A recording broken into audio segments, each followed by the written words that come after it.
Now, you have a YouTube channel, Real Devin Haney TV. What's good, everybody? Y'all watching Real Devin Haney TV. Real Devin Haney TV. Real Devin Haney TV. Real Devin Haney TV. Real Devin Haney TV. Real Devin Haney TV. Real Devin Haney TV. Real Devin Haney TV. Real Devin Haney TV. Real Devin Haney TV. Real Devin Haney TV. Real Devin Haney television, baby. That's the champ, man. Watch out for the hook. Watch out. Talk about the importance of social media for boxers in this day and time as compared to before when they didn't have that.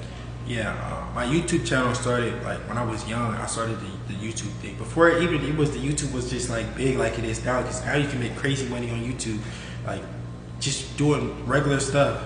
I started a YouTube channel just because I wanted to get my name out there more, and it just was a good idea. And then I ended up like kind of like blowing up just off like social media and YouTube, just all of it in a whole.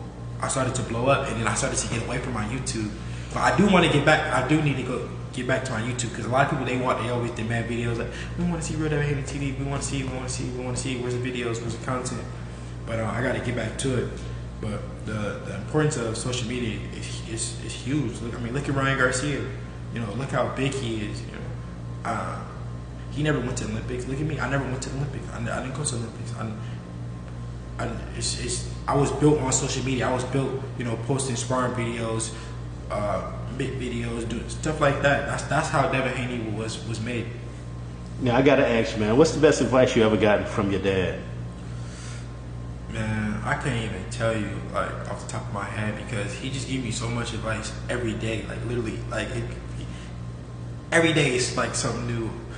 Or maybe going back to some time ago. Yeah. My dad literally gave me so much advice.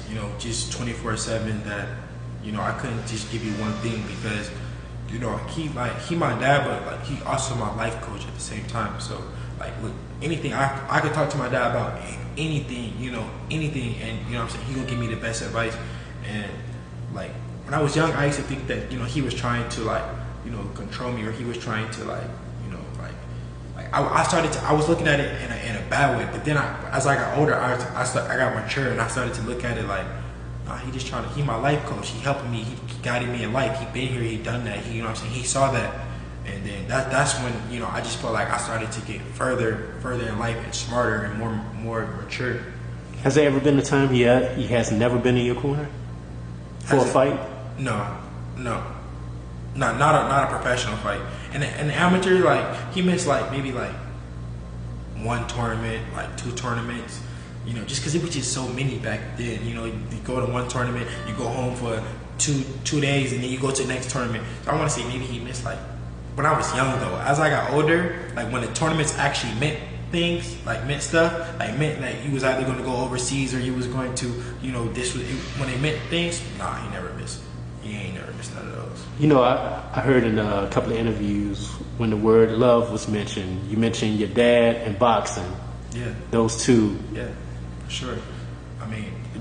Them is really, my life right there.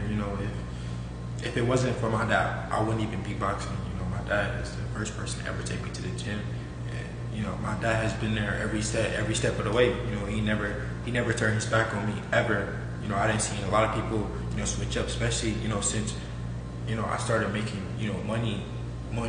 I didn't see people, want stuff and, feel like I owe them things. And my dad I never felt like that from him. I never felt like I owed him anything but, loyalty. Cause he been there for loyalty. Would you say he's your best friend? For sure. I definitely, like I said, I could talk to my pops about anything. Yeah, I got. This is one of those hypothetical questions, man. If you could go back in time to any era in boxing, who would you like to fight and why? Any era in boxing.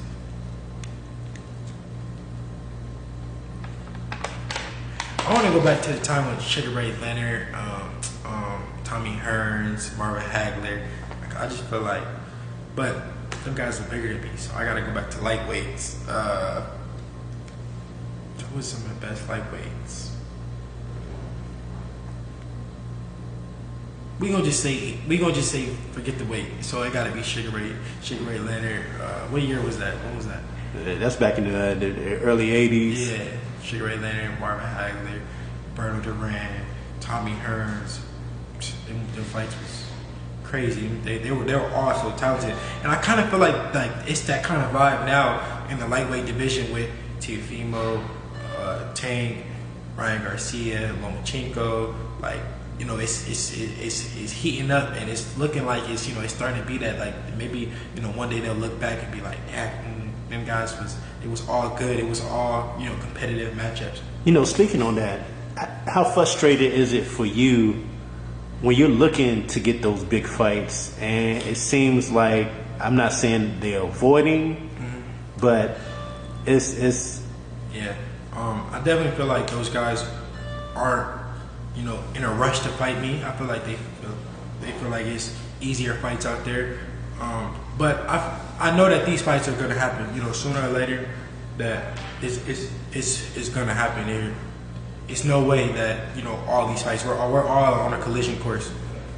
Yeah, because to be the best, you got to fight the best, and if you want to get on that legendary status, like say with the Sugar Rays and the Marvin Haglers and the Durans, they fought each other multiple times.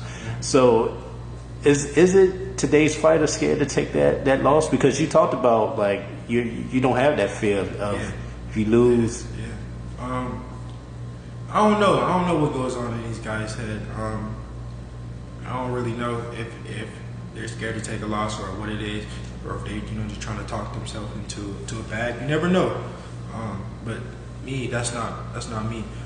I hate to lose, but if somebody's better than you, then you gotta accept it for what it is. But I'm willing to trust in my skills, and I trust in my talent, knowing that I could go up against the best and I'll be victorious. I trust that my talent and my skills can go up with the best of them.